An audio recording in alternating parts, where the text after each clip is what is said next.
Hello everyone, welcome to edu centre. तो अब तक हमने फिजिक्स में क्या क्या देख लिया, जैसे कि एकदम याद करो, जब शुरुआत में हमने मोशन की शुरुआत की थी तो हमने मोशन के बारे में बहुत सारी बातें की थी। और हमने क्या क्या देखा था? हमने देखा था डिस्टेंस क्या होती है, सबसे पहली चीज ये देखी थी। और क्या देखा था? डिस्प्लेसमेंट देखी थी। फिर इन दोनों के एनालॉगस हमने क्या क्या देखा था? हाँ, हमने टाइम की भी बात की थी। टाइम में हमने एक बात की थी कि एक होता है पॉइंट ऑफ टाइम, यानी कि वो इंस्टेंट, जैसे T1, T2, T3 इस टाइप से। और एक हमने बात की थी कि एक होता है ड्यूरेशन ऑफ टाइम, जिसको हम बोलते हैं टाइम इंटरवल।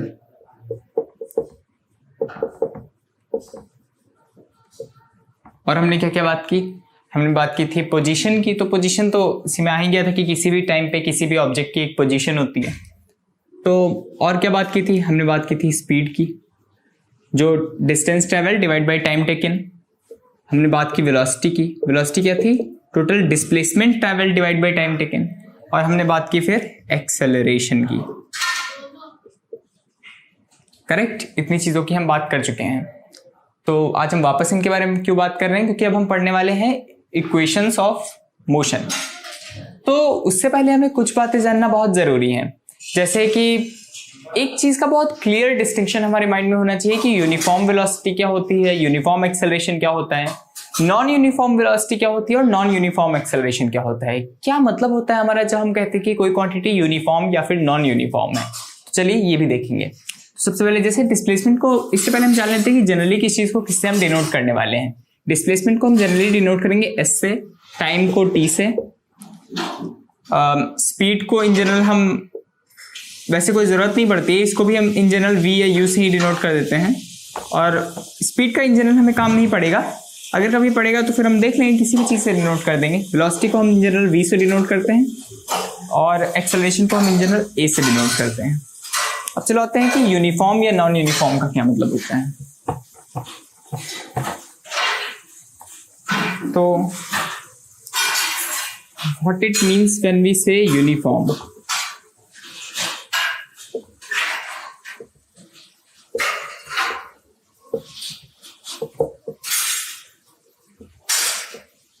तो हम ग्राफ को समझ चुके हैं, तो वैसे ग्राफिकल फील लेना तो बहुत ही आसान है हमारे लिए। कैसे? यूनिफॉर्म का मतलब होता है कि जैसे कि एक किसी एग्जांपल से समझते हैं। जैसे यूनिफॉर्म, हम स्पीड की बात कर रहे हैं मान लो, ठीक है, स्पीड की बात करते हैं। तो यूनिफॉर्म स्पीड का क्या मतलब है कि स्पीड का मतलब क्या है कि कुछ पर्टिकुलर टाइम इंटरवल में वो कुछ पर्टिकुलर डिस्टेंस ट्रेवल करेगा। करेक्ट? तो मान लो पहले 5 सेकेंड में ट्रेवल किया 25 मीटर, और अगले 5 सेकेंड में ट्रेवल किया फिर 25 मीटर, फिर अगले 5 सेकेंड में ट्रेवल किया फिर 25 मीटर, यानी कि 0 से 5, 5 से 10, 10 से 15, कोई भी टाइम इंटरवल लो, हर एक टाइम इंटरवल में वो 25 मीटर ही ट्रेवल कर रहा है। इसका मतलब क्या है कि उसकी स्पीड तो फिर उतनी है क्या? इसका मतलब क्या उसकी स्पीड बदल रही है? नहीं। कैसे? अगर इसको ग्राफ पे देखना चाहो तो कैसे? ये तुम्हारा टाइम का एक्सिस हो गया, ये तुम्हारा मान लो स्पीड का एक्सिस हो गया। ओके, तो इसकी स्पीड सपोज करो है टोटल 5 मीटर पर सेकेंड। अगर 5 मीटर पर सेकेंड का मतलब है, इसका मतलब 0 से 5, 10, 15, कोई भी टाइम इंटरवल लो, कहीं पर भी लो, इसके द्वारा जो डिस्टेंस ट्रेवल्ड रहेगी वो सेम रहेगी। ये जो डिस्टेंस ट्रेवल्ड है ये कितनी रहेगी? सेम। अगर कोई भी 5 सेकेंड कहीं पर भी ले लो, देखो उतना ही एरिया बन रहा है ना। इसका मतलब वेलोसिटी या फिर स्पीड, हमने स्पीड का बनाया ना, तो स्पीड इसकी क्या है? यूनिफॉर्म है। यानी कि किसी भी पॉइंट पर, किसी भी पॉइंट ऑफ टाइम पे स्पीड वही है, जो यहां पर है, जो यहां पर है, जो यहां पर है, जो यहां पे है। यानी कि इसकी स्पीड चेंज नहीं हो रही, इसकी स्पीड हर एक पोजीशन पे, हर एक पॉइंट ऑफ टाइम पे उतनी ही स्पीड है। तो इसको क्या बोलेंगे? यूनिफॉर्म स्पीड है। अगर यूनिफॉर्म स्पीड है तो इसका मतलब क्या है कि इक्वल टाइम इंटरवल में वो इक्वल डिस्टेंस ट्रैवल करेगा। क्यों? डिस्टेंस वो क्यों ट्रैवल कर रहा है? क्योंकि उसके पास एक स्पीड है। अगर उसकी स्पीड नहीं बदलेगी तो क्या डिस्टेंस को ट्रैवल करने की उसकी रेट चेंज होगा? नहीं। तो रेट ऑफ डिस्टेंस ट्रैवल्ड ही क्या होता है? स्पीड। तो ये बात समझ में कि यूनिफॉर्म स्पीड का क्या मतलब है। अच्छा, नॉन यूनिफॉर्म स्पीड का क्या मतलब हुआ? नॉन यूनिफॉर्म मतलब कहीं पे तेज, कहीं पे धीरे। यानी कि मान लो कुछ ऐसा, जैसे कि अब मान लो इस तरीके से कुछ स्पीड हो कि अब देखो, तो मान लो ये स्पीड का एक्सिस है, मान लो ये टाइम का एक्सिस है, तो तो क्या है, यहाँ पर देखो स्पीड बहुत ज्यादा है, इतनी सारी, यहाँ पर है स्पीड, यहाँ पर क्या है स्पीड बहुत लो है, तो यहाँ पर स्पीड फिर से लो हो गई, यहाँ पर फिर से ज्यादा है, तो यानी कि स्पीड कम ज्यादा हो रही है, स्पीड ऊपर नीचे जा रही है। तो जहां पे तेज स्पीड होगी वहां पे डिस्टेंस, मान लो हम 2-2 सेकंड के टाइम इंटरवल्स कंसीडर करें, तो क्या होगा, यहां पर 2 सेकंड में कम डिस्टेंस चल पाएगा और यहां पर 2 सेकंड में ये ज्यादा डिस्टेंस चल जाएगा। क्यों? क्योंकि स्पीड जहां पर ज्यादा है तो वहां पे अगर 2 सेकंड लोगे तो ज्यादा डिस्टेंस ट्रेवल कर जाएगा, और जहां पे स्पीड कम है वहां पे तुम 2 सेकंड लोगे तो कम डिस्टेंस ट्रेवल कर पाएगा। इसका मतलब इक्वल टाइम इंटरवल्स में वो इक्वल डिस्टेंस नहीं ट्रेवल करेगा, तो इसको क्या बोलते हैं, नॉन यूनिफॉर्म। तो नॉन यूनिफॉर्म स्पीड का क्या मतलब है कि डिस्टेंस को एक यूनिफॉर्म रेट से नहीं ट्रेवल कर रहा है। तो इसका मतलब नॉर्मल भाषा में कहें तो सिर्फ इतना सा मतलब है कि उसकी स्पीड यानी टाइम के साथ चेंज हो रही है, एक कांस्टेंट स्पीड नहीं है। हालांकि फिर मैं कहूंगा कि कांस्टेंट और यूनिफॉर्म आगे चल करके थोड़ा डिस्टिंक्ट हो जाते हैं एक दूसरे से, लेकिन अभी के कॉन्टेक्स्ट में अगर कोई चीज कांस्टेंट है तो यूनिफॉर्म तो होगी होगी, मतलब कुछ नहीं, अगर स्पीड बदल नहीं रही है तो इसका मतलब क्या है कि स्पीड यूनिफॉर्म है। तो नॉन यूनिफॉर्म का क्या मतलब है, अगर टाइम के साथ में बदल रही है तो, बात समझ में। तो यूनिफॉर्म अगर स्पीड की बात करें तो ये अगर ये v वर्सेस t है, मान लो वेलोसिटी वर्सेस टाइम है, तो ये क्या है, यूनिफॉर्म वेलोसिटी है। मान लो अगर मैं फिर से यहाँ पे वेलोसिटी वर्सेस टाइम बनाऊं और कुछ ऐसा बना दूं ग्राफ, तो यहाँ पे देखो वेलोसिटी बढ़ रही है टाइम के साथ। क्या टाइम के साथ वेलोसिटी सेम रह रही है? नहीं, बढ़ रही है। तो ये कैसी वेलोसिटी हुई, नॉन यूनिफॉर्म। सिमिलरली मान लो मैं एक्सेलरेशन वर्सेस टाइम का बनाऊं, तो एक्सेलरेशन ये क्या है, ये एक्सेलरेशन सेम है, ये एक्सेलरेशन सेम है, और यहां पर तो इसको क्या बोलेंगे, यूनिफॉर्म एक्सेलरेशन। अब इस केस में मान लो एक्सेलरेशन और टाइम, तो यहां पर क्या है, एक्सेलरेशन मान लो मैं कुछ ऐसे दिखा दूं, यूं यूं यूं, तो यहाँ पे क्या है, एक्सेलरेशन बढ़ घट रहा है। इसका मतलब क्या एक्सेलरेशन हर एक पॉइंट ऑफ टाइम पे उतना ही रह रहा है? नहीं। तो क्या ये एक्सेलरेशन यूनिफॉर्म है? नहीं, ये नॉन यूनिफॉर्म एक्सेलरेशन है, ये नॉन यूनिफॉर्म वेलोसिटी है, ये यूनिफॉर्म वेलोसिटी है और ये यूनिफॉर्म एक्सेलरेशन है। बात समझ में आई? अच्छा, क्या ये यूनिफॉर्म एक्सेलरेशन है? नहीं, ये नॉन यूनिफॉर्म वेलोसिटी तो है, पर अगर इसके करेस्पॉन्डिंग हम एक्सेलरेशन का ग्राफ बनाए तो कैसा बनेगा? तो देखो वेलोसिटी कांस्टेंट रेट से बढ़ रही है। क्या? देखो वेलोसिटी एक कांस्टेंट रेट से बढ़ रही है। इसका मतलब क्या है कि यहां पर एक्सेलरेशन तुम कहीं पर भी कैलकुलेट करोगे तो कितना आएगा, सेम ही आएगा। तो इस केस का अगर हम इसका एक्सेलरेशन वर्सेस टाइम कर्व बनाएंगे तो कुछ ऐसा बनेगा। बस में तो ये non uniform velocity but uniform acceleration का ग्राफ है। बात समझ में कि क्यों ऐसा हो रहा है? मैंने क्या बताया था कि अगर स्ट्रेट लाइन है इसका मतलब क्या है कि चेंज किसी भी टाइम इंटरवल पे कांस्टेंट आ रहा है। अगर कहीं पर भी स्ट्रेट लाइन बनती है तो इसका मतलब rate of change in that quantity is constant. इसका मतलब कि क्या ये वेलोसिटी यूनिफॉर्म है? नहीं, वेलोसिटी तो नॉन यूनिफॉर्म है क्योंकि वेलोसिटी घट बढ़ रही है, लेकिन वेलोसिटी के चेंज होने का रेट क्या होगा? एक्सेलरेशन। एक्सेलरेशन यूनिफॉर्म रेट, यानी कि वेलोसिटी के बढ़ने का रेट कांस्टेंट है, तो एक्सेलरेशन कैसा हो जाएगा? यूनिफॉर्म। बट वेलोसिटी कैसी है? Non uniform. बात समझ में? तो आज हम इसी यूनिफॉर्मली एक्सेलरेटेड मोशन की बात करेंगे। जो न्यूटन्स लॉज ऑफ मोशन है, या यूं कह लो कि लॉज ऑफ मोशन तो कहना ठीक बात नहीं है,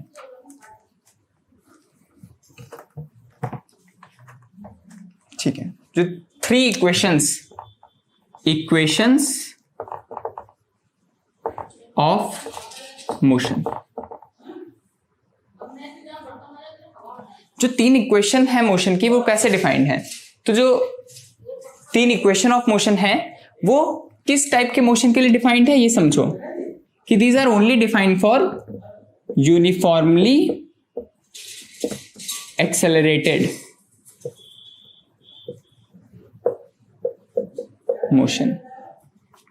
ये नॉन यूनिफॉर्म एक्सेलरेशन के केस में वैलिड नहीं है, इस बात को ध्यान रखना है। तो यूनिफॉर्मली एक्सेलरेटेड मोशन का ग्राफ कैसा बनेगा, चलो बना के देखते हैं। तो यूनिफॉर्म एक्सेलरेशन का मतलब क्या है कि वेलोसिटी एक कांस्टेंट रेट से बढ़ रही होगी, तो वेलोसिटी को एक कांस्टेंट रेट से बढ़ा दो।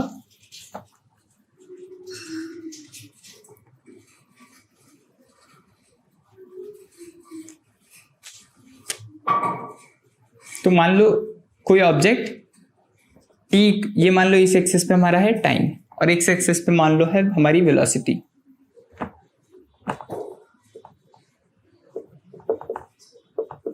ठीक है, तो ये हमारा हो गया सपोज टाइम। ठीक है, मान लो एक u वेलोसिटी, जो इनिशियल वेलोसिटी हमने कहा कि मान लो किसी t = 0 पे वो चलना शुरू करता है इनिशियल वेलोसिटी u से, तो इनिशियल वेलोसिटी को हम कुछ भी कह सकते हैं। सपोज हम u कह देते हैं कि इनिशियल वेलोसिटी, यानी कि t इक्वल टू 0 पे जो वेलोसिटी है उसको हमने क्या बोल दिया, u से स्टार्ट हो रहा है मोशन, तो ये u पॉइंट हो गया।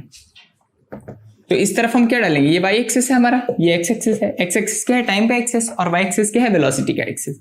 तो u से चल रहा है। अगर इसका एक्सेलरेशन यूनिफॉर्म है तो यूनिफॉर्म रेट से, टाइम के रिस्पेक्ट में यूनिफॉर्म रेट से वेलोसिटी इसकी बढ़ती चली जाएगी। तो u से बढ़ना शुरू होगी और हमने मान लिया कि कुछ t टाइम के बाद, सपोज करो हमने कहा कुछ t टाइम के बाद,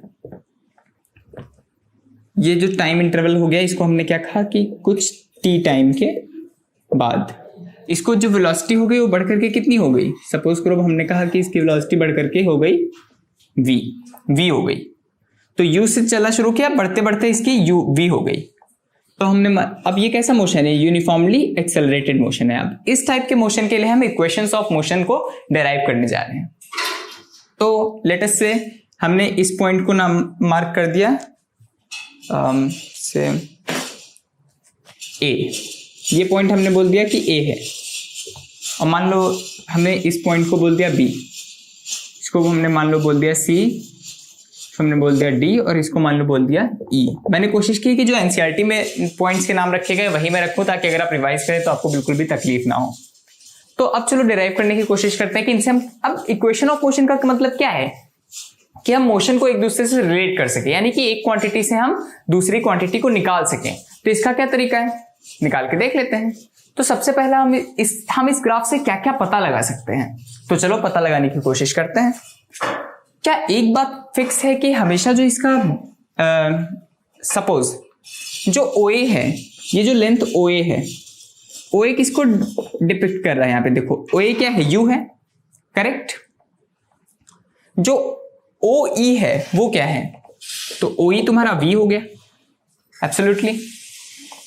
जो OC है ये क्या है, तो OC T है, ऑब्वियसली ये टाइम को डिपिक्ट कर रहा है ना ये एक्सिस, तो OC की लेंथ कितनी, किसके इक्वल होगी, T के इक्वल। अच्छा, क्या OA और CD इक्वल हैं, हाँ बिल्कुल है, क्योंकि ये रेक्टेंगल है। किसी भी रेक्टेंगल में आमने सामने की जो साइड्स होती हैं वो क्या होती हैं, इक्वल होती हैं। तो क्या CD भी इक्वल हो जाएगा U के, हाँ OA will be equal to CD, तो OA will be equal to CD will be equal to U। Similarly क्या BC और OE इक्वल होंगे, तो क्या BC V के इक्वल हो जाएगा, हाँ, तो OE will be equal to BC equal to V, correct. Similarly क्या AD और OC इक्वल हैं, हाँ बिल्कुल इक्वल हैं, तो OC will be equal to AD। अब रेक्टेंगल की प्रॉपर्टी होती है कि आमने सामने वाली साइड्स तो इक्वल ही होंगी ना, तो फिर will be equal to T। ये तो इतना हमें सीधा सीधा ग्राफ से दिख रहा है, ये तो हमें सीधे सीधे पता चल रहा है। अब आगे क्या है, तो हम जानते हैं कि अगर हम इस तरीके से देखें तो BD हमारा क्या है, जैसे अगर हम BC को ले लें, BC, तो BC क्या है, ये हमारा BC है, BC इतना, तो BC इज इक्वल टू हम क्या लिख सकते हैं, BD प्लस CD, करेक्ट। अब यहां पर इसका मतलब हम यहां से BD को क्या लिख सकते हैं, BC minus CD, absolutely. BC में से CD पोर्शन गया तो क्या बचा, BD बचा। अब हम ये जानते हैं कि जो हमारा BD है वो क्या है, BD एक्चुअल में क्या V माइनस U नहीं है, देखो V कितना है, ये तुम्हारा V है, और U कितना है, ये तुम्हारा U है। तो V माइनस यू कितना बचा, ये, तो क्या BD is not equal to V minus u, absolutely. BD की अगर हम BD को मान लो V बराबर दिया होता 10, मान लो U बराबर दिया होता 5, तो BD कितना बनता, 10 में से 5 गया, 5 ही तो लिखते ना। तो सिमिलरली अब वेरिएबल्स में दिया है तो इसको हम वेरिएबल्स में लिखेंगे, तो वेरिएबल्स में BD की हम क्या लिख देंगे, V माइनस यू, करेक्ट। तो BD is equal to V minus u, समझ में आया, ठीक है। अब हम ये जानते हैं कि एक्सेलरेशन की डेफिनेशन क्या होती है, change in velocity divide by time interval. अच्छा, टाइम इंटरवल क्या होगा, इनिशियल टाइम पॉइंट को हम अगर सब्ट्रैक्ट कर देंगे फाइनल टाइम पॉइंट से तो हमें टाइम इंटरवल मिल जाएगा, यानी t2 माइनस t1। तो t2 क्या है तुम्हारा, t, और इनिशियल तो 0 ही था, तो t माइनस 0 टाइम इंटरवल क्या हो गया, t। तो एक्सेलरेशन और चेंज इन वेलोसिटी क्या है, v माइनस यू होगा ना चेंज इन वेलोसिटी, और v माइनस यू है क्या, जो तुम्हारा चेंज इन वेलोसिटी को इस ग्राफ में क्या चीज दर्शा रही है, बीडी। तो बीडी यहां से क्या आएगा, एटी आ जाएगा। और अगर इन दोनों इक्वेशन में देखो कि बीडी ही तुम्हारा v माइनस यू है, यानी कि बीडी है, जो भी तुम्हारा बीडी है ये किसके इक्वल है, BD is equal to v minus u and BD is equal to 80। तो v माइनस यू बराबर क्या आ जाएगा, 80। और ये कौन सी इक्वेशन, ये हमारी पहली इक्वेशन ऑफ मोशन है, यानी कि v minus u is equal to 80 is our first equation. v minus u, चाहे इसको हम ऐसे भी लिख सकते हैं कि v is equal to u plus 80। तो this is our first equation of motion, this is our first equation of motion. तो पहली इक्वेशन तो हमने निकाल ली, बात समझ में आई। तो ये थी हमारी फर्स्ट इक्वेशन ऑफ मोशन।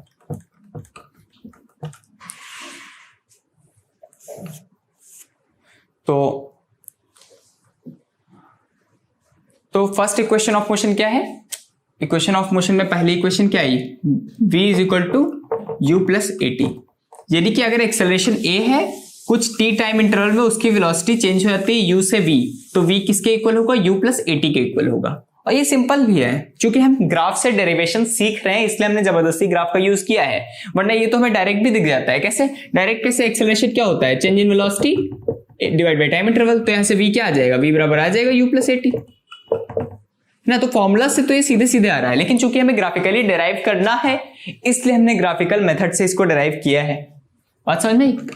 अब अच्छा, मान लो हम इसमें से s निकालना चाहें, तो s कैसे निकालेंगे, याद करो लास्ट क्लास में हमने क्या डिस्कस किया था कि s क्या होता है, यानी कि डिस्टेंस ट्रेवल, या इस केस में अगर वेलोसिटी है तो फिर डिस्प्लेसमेंट ट्रेवल। तो डिस्प्लेसमेंट ट्रेवल को मान लो हम s से दिखा रहे हैं, तो s क्या होता था, s इज इक्वल टू क्या होता है, एरिया अंडर द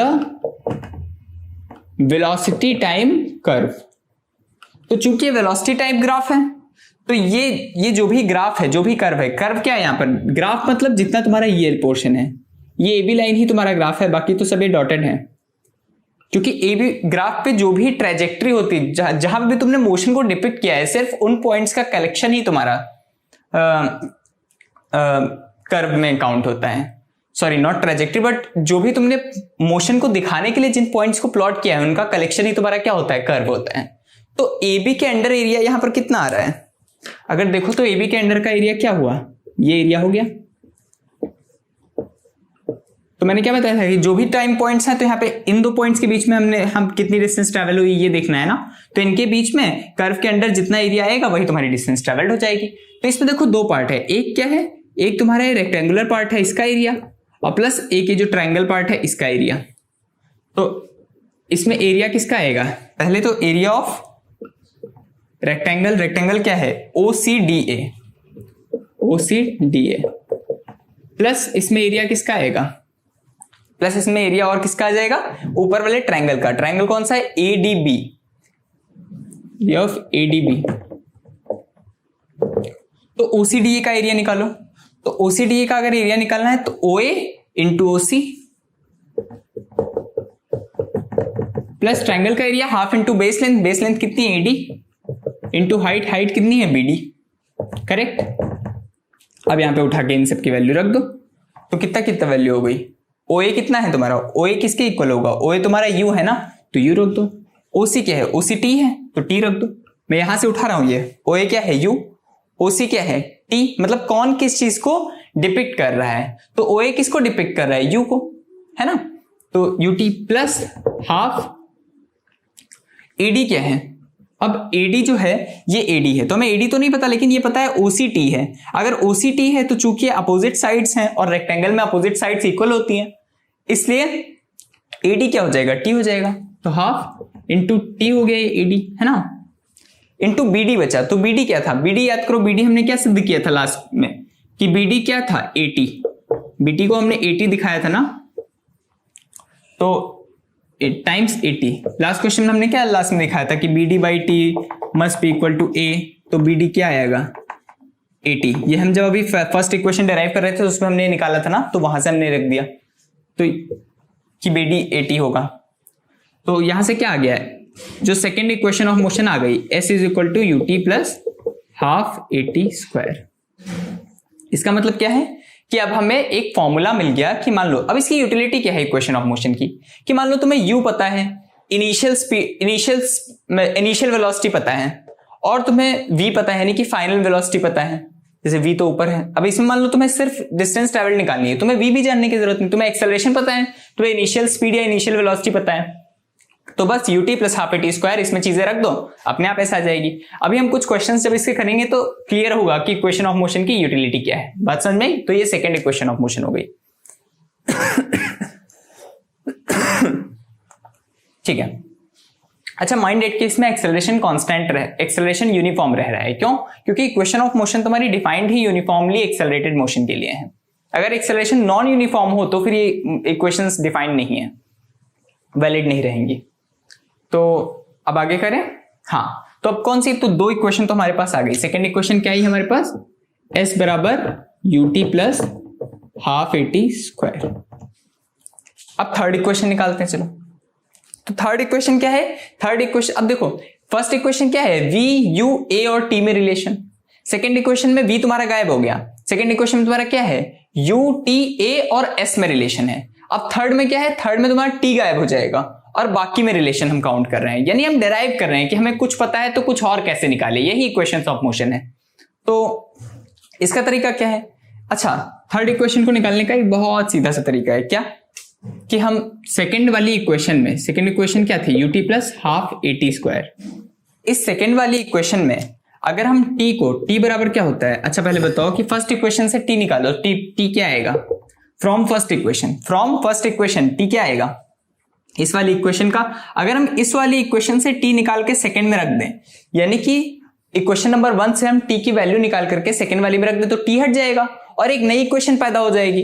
वो क्या होगी, हमारी थर्ड इक्वेशन होगी। तो t को निकालो, उधर से क्या आएगा, v minus u by a, v minus u by a आया ना, इसको तुम इसमें रख दो तो क्या बनेगा, देख लो, मैं इसको मिटा रहा हूं ताकि यहां पर आगे की हम कैलकुलेशन कर सकें। तो आगे की कैलकुलेशन करते हैं। तो s is equal to ut plus half at square है ना। अब इसमें t की वैल्यू रख दो, t बराबर क्या आएगा, इसमें से v माइनस यू बाई ए, इसको निकाल के रख दो तो t बराबर आएगा तो u into v minus u by a plus half to a into v minus u by a का होल स्क्वायर। इसको सॉल्व करोगे तो यही आ जाएगा, सॉल्व करो तो क्या आएगा, uv minus u square by a plus half into, अब ए स्क्वायर कैंसिल हो गया तो डिनोमिनेटर में ए बचा, ऊपर v माइनस यू का होल स्क्वायर, तो v square plus u square minus 2uv आ गया। अब यहां पे तो डिनोमिनेटर सेम नहीं है, तो डिनोमिनेटर सेम कर दो, तो ऊपर नीचे 2 से मल्टीप्लाई कर दो। तो अब इसको और सॉल्व करोगे तो क्या आ जाएगा, यहाँ पे आ जाएगा v square minus u square by 2a। तो यहां से थर्ड इक्वेशन क्या बन गई, v square minus u square is equal to 2as। ये तुम्हारी थर्ड इक्वेशन ऑफ मोशन बन गई। बात क्लियर है? ठीक है, तो ये थर्ड इक्वेशन है। अच्छा, थर्ड इक्वेशन को निकालने का एक और थोड़ा आसान भी तरीका है कि सेकंड से डिराइव ना करके तुम डायरेक्ट इसमें से निकाल लो। तो डायरेक्ट इसमें से निकालने का क्या एक तरीका है कि थोड़ा ही छोटा तरीका हो जाएगा, यहाँ पे थोड़ा सा अजीब सी कैलकुलेशन बन रही है ना, तो अगर इसको अवॉइड करना चाहो कभी एग्जाम में आ जाए तो फिर इस तरीके से डिराइव कर सकते हो कि सेकंड डिराइव कर ली फिर थर्ड डिराइव कर ली, या फिर डायरेक्ट एक तरीके से ऐसे भी डिराइव कर सकते हो। क्या कि अगर गौर करो तो ये एक ट्रेपेजियम है, क्या कौन से पार्ट की मैं बात कर रहा हूं कि एक ट्रेपेजियम है, ये पार्ट,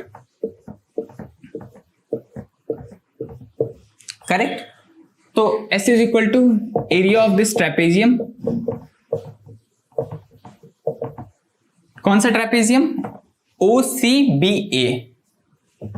OCBA ट्रेपेजियम जो बन रहा है इसका एरिया। तो ट्रेपेजियम का एरिया क्या होता है, ट्रेपेजियम क्या होता है, उसका एरिया क्या होता है, आप मैथ्स में पढ़ेंगे। अगर नहीं पढ़ा है तो लास्ट क्लासेस में पढ़ा होगा 8th वगैरह में।